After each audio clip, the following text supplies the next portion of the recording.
Cuéntame a Cumaná, la crónica amena, sencilla, pero verdadera, que recoge los hechos y sucesos que dieron historia a una ciudad que, como Cumaná, se apresta a celebrar el 27 de noviembre de 2015 sus 500 años de fundada. Cuéntame a Cumaná, preparando el camino hacia sus 500 años. Bienvenidas y bienvenidos todos, amigas y amigos de la ciudad primogénita del continente. Hoy nos encontramos con el licenciado Narciso Pérez García, un gran amigo de hace mucho tiempo, a quien conocemos por su vasta experiencia en la preparación y en la organización de actividades de tipo cultural y de tipo promocional. Traigo a la memoria lo que fueron las ferias artesanales del estado Sucre, celebradas en Cerezal los años 83, 84, 85, cuando estuvieron bajo la dirección directa o la administración directa de él. Pudimos ver que fueron unas actividades de excelencia que fueron reseñadas a nivel nacional por los principales periódicos del país. Eso, sumado a que actualmente él es miembro de la comunidad del casco histórico de la ciudad, del centro histórico de Cumaná, y en estos días, próximamente, ya dentro de un mes, menos de un mes, se van a celebrar las noches de antaño. Lo hemos invitado para pedirle su opinión. Bienvenido, Narciso Pérez García. Muchas gracias. Bueno, en principio habría que decir que sin lugar a dudas el profesor Tomar tuvo la visión y la certeza de haber tenido la perseverancia y la dedicación, y sobre todo haber hecho el convencimiento, haber logrado el convencimiento en las autoridades políticas para poder haber emprendido una festividad de esta naturaleza. El profesor Tobar. En justicia debe decirse que después de los carnavales de Carúpano, en el año la década del 60, que fueron verdaderamente fiestas muy importantes desde el punto de vista nacional, yo creo que no ha habido otra festividad de tal trascendencia, con tanto impacto desde el punto de vista del posicionamiento nacional como las noches de antaño. En principio se planteó como un espectáculo relacionado con la tradición, pero que terminó derivando y fue tomado por el pueblo de una manera verdaderamente especial, al punto de que se ha venido casi en sus 20 y tantos ediciones en que se ha hecho, se pueden contar con las manos los incidentes violentos que ha ocurrido en una fiesta que además, todo el mundo sabe, ha sido multitudinaria.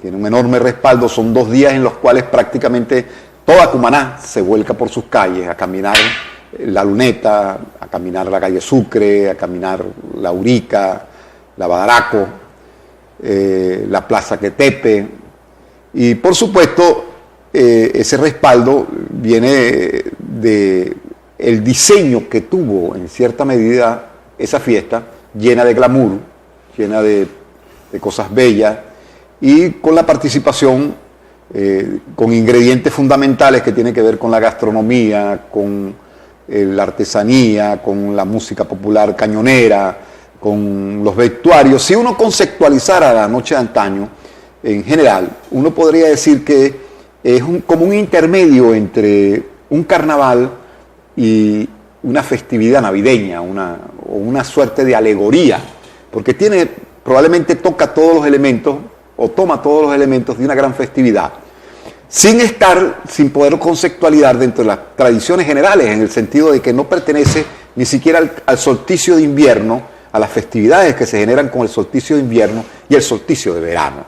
Es decir, es una fiesta intermedia, pero que tuvo el acierto de haber sido posicionado de una manera inteligente, al punto de que en cualquier parte del país había una suerte de añoranza por asistir, por estar en esa fiesta. De hecho, el flujo de turistas y de visitantes del resto de Venezuela fue abundante durante esas épocas, ¿no? Por supuesto, pues uno de los signos fundamentales de la fiesta fue,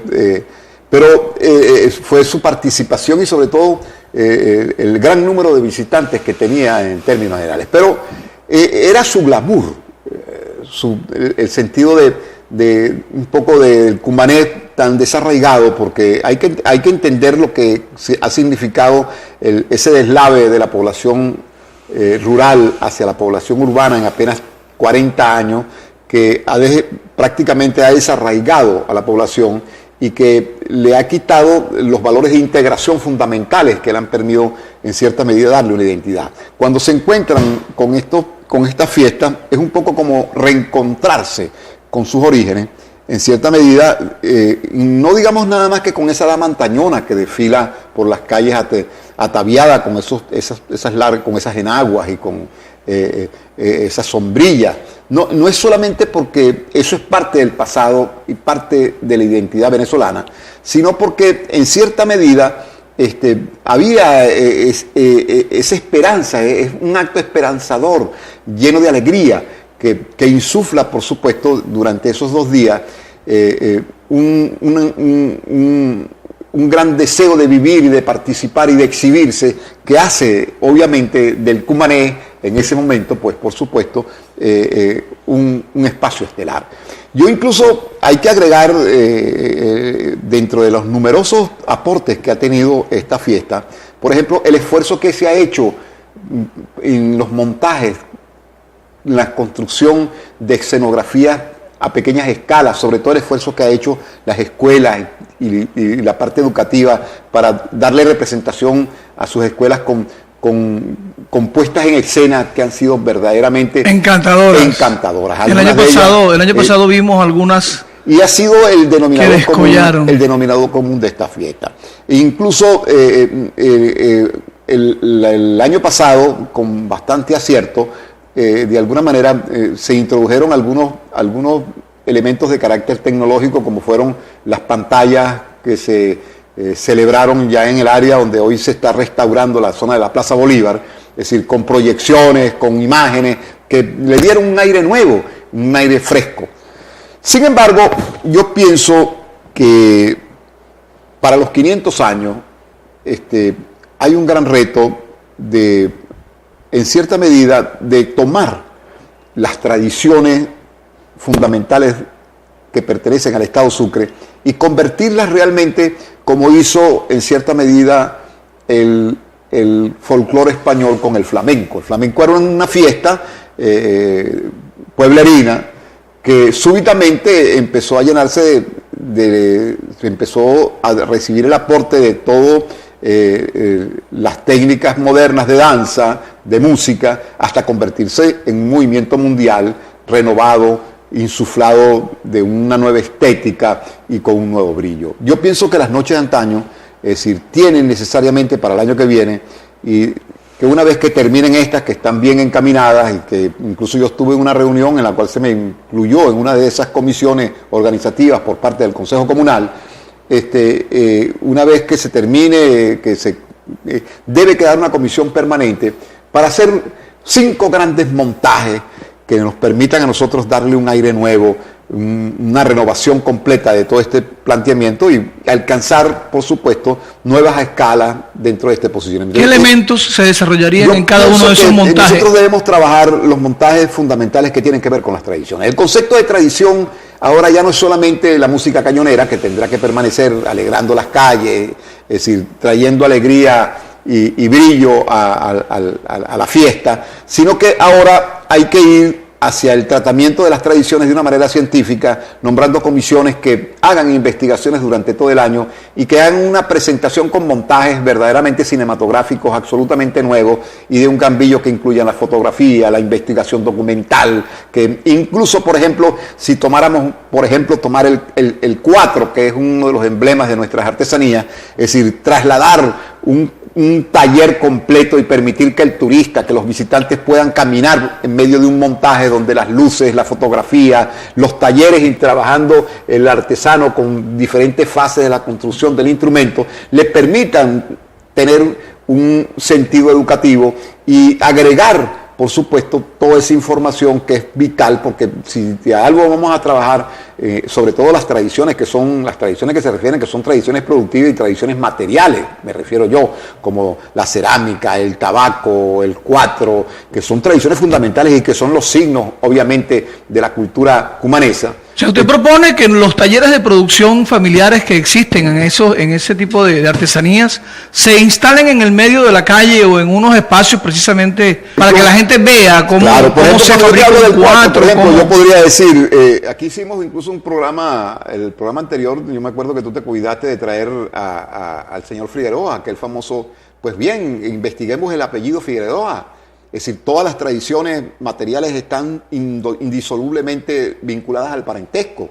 El parentesco, cuando uno habla, por ejemplo, de los Ramírez, habla de la mejor guitarra del mundo, habla de una tradición de 200, 300 años. Es decir, las técnicas de los luthieres se van guardando y se van transmitiendo de padres a hijos. ¿Por qué no investigar, es decir, quiénes fueron los Figueroa? Y entregar eso como unos trípticos, como una especie de información. Y además la fotografía, porque hay investigación. Yo, por ejemplo, estuve en una oportunidad hablando con Eduardo Jesús, por ejemplo, que me habló de cómo vino su abuelo de Margarita y se instaló en una de las charas cercanas antes de que él viviera en la calle Castellón. Y él carga con el apellido Figueroa. De manera que esto podría ser de un enorme interés y además agregar a la fiesta, por supuesto, al encanto de la festividad y la celebración, por supuesto, todo el impacto que tiene la investigación y toda la parte documental, fotográfica, que por supuesto nutriría. Entonces no estamos hablando de un cuatro genérico, estamos hablando de los cuatro cumanés con sus sujetos fundamentales, que son los portadores obviamente de esas tradiciones. Bueno, Narciso, llegamos al final de este programa también. Gracias por haber venido. Gracias a ustedes por su presencia, por vernos en su casa tan amablemente. Gracias, licenciado Narciso Pérez. Gracias por haberme invitado. Gracias y por haber a ti. Compartido hoy. Hasta la próxima oportunidad. Cuéntame a Cumaná, preparando el camino hacia sus 500 años.